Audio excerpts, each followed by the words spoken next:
Imagine placing a tiny plant in the dirt. You walk away and come back just a few days later to find it has completely doubled in height. I mean, it sounds like science fiction, right? But it's actually not. Can a plant really grow 3 feet in a single day? It's kind of a staggering thought.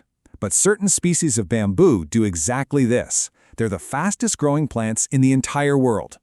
And here's the secret to that magic: 1.5 inches per hour, just relentlessly. It's a steady, predictable, unchanging speed. Every single hour that passes, the plant is exactly 1.5 inches taller than the hour before.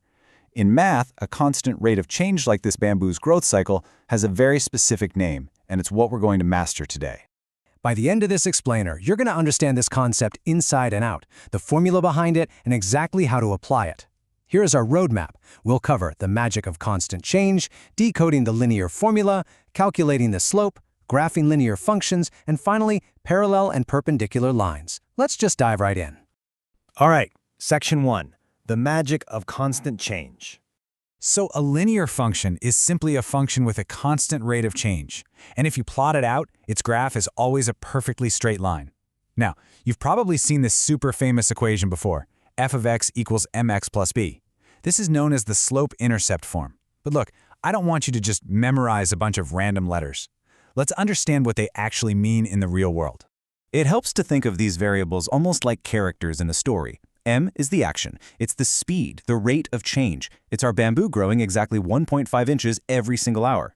Then we have B. B is the starting line, the initial value. It represents exactly how tall that bamboo was the moment you started your stopwatch. And X? Well, X is just your input, like the actual amount of time that's passed. Now, let's pause for a quick check here, because this is important. A lot of students ask me, wait, can the input X for real-world time be absolutely any real number? Like, can we just plug a negative number into our equation? Absolutely not. Think about it. If X represents time, real-world time has to be non-negative. We can't have negative 3 hours of bamboo growth, right? That makes no physical sense. So real-life logic dictates the boundaries, or what we officially call the domain, of our mathematical inputs. Always keep the real world in the back of your mind when you're setting up these equations. Okay, moving on to Section 2. Decoding the linear formula. Let's use a teenager's cell phone plan to break this down. It brilliantly illustrates the 3 distinct ways a linear function can behave. First up, an increasing function. Imagine a teen averages 60 texts a day. The total text sent over a month is increasing, right? So the equation is f of x equals 60x. As days go by, the total goes up. Your slope is a positive 60. Now consider a decreasing function. Suppose they have a strict limit of 500 texts a month. The text remaining in their account would be f of x equals 500 minus 60x. As time passes, that remaining balance drops. The slope here is a negative 60. And finally, a constant function. Let's say it's unlimited texting for exactly $50 a month. The cost is just f of x equals 50. It never changes, no matter how many days pass. In this case, the slope is exactly 0. All right, Section 3. Calculating the slope. Imagine we're standing at a whiteboard together.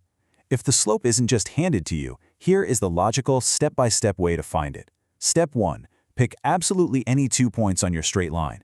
We'll call them x1, y1, and x2, y2. Step 2. Find the rise. That's the change in your vertical output, or y2 minus y1. Step 3. Find the run, the change in your horizontal input, x2 minus x1. And finally, Step 4. Simply divide the rise by the run. Let's make this super concrete with an example. If we grab 2 points from a graph, say 3, -2 and 8, 1, we find the rise first, 1 minus -2, which gives us 3. Then we find the run, 8 minus 3, giving us 5. Divide the rise by the run, and boom, our slope is 3/5. All this means is that for every 5 units we move horizontally to the right, our line travels vertically up 3 units. See? The formula proves itself beautifully. Now, before we jump into graphing, here's a really common student question that always pops up when we talk about real-world slope. People ask, are the units for slope always output units divided by input units? Yes, they absolutely are. Just think of common units like miles per hour or dollars per day. The output, miles or dollars, always comes first as your numerator, divided by the input, hours or days, as your denominator. Actually, keeping track of your units is a fantastic little hack to quickly check if your math makes sense in the real world. Okay, Section 4. Graphing linear functions. There are three main actionable ways to graph a linear equation. The first, and honestly easiest way, you can just plot a minimum of 2 points on a grid and draw a straight line right through them. Second, you can use the y-intercept, b, as your starting dot on the vertical axis and simply count out the slope, rise over run, to find your next dot. Or third, you can use transformations, shifting that base identity graph of f of x equals x up or down, or maybe stretching it based on your slope. Which brings up another excellent point to test your understanding. Do all linear functions have y-intercepts? Just take a quick second to think about what a line actually does in 2D space. Yes, they do. By mathematical definition, all linear functions will eventually cross that vertical y-axis. Now, the only straight line that doesn't cross the y-axis is a perfectly vertical line. But remember, a vertical line maps one input to multiple outputs. It completely fails the vertical line test, which means it's actually not a function at all. And naturally, what goes up must come down. The x-intercept is the counterpart to the y-intercept. It's exactly where the line hits the ground, the horizontal axis. The golden rule to find it? Just set your entire function, f of x, to equal 0 and solve for x. Going back to our texting analogy for a second, the x-intercept is the exact day your plan runs completely out of texts. Moving to our final part, Section 5, Parallel and Perpendicular Lines. The absolutely crucial thing when comparing lines is looking at their slopes. Parallel lines are exactly like train tracks. They never, ever intersect. And why is that? Because they share exactly the same slope, just with different starting y-intercepts. Perpendicular lines, on the other hand, crash directly into each other to form a perfect 90-degree right angle.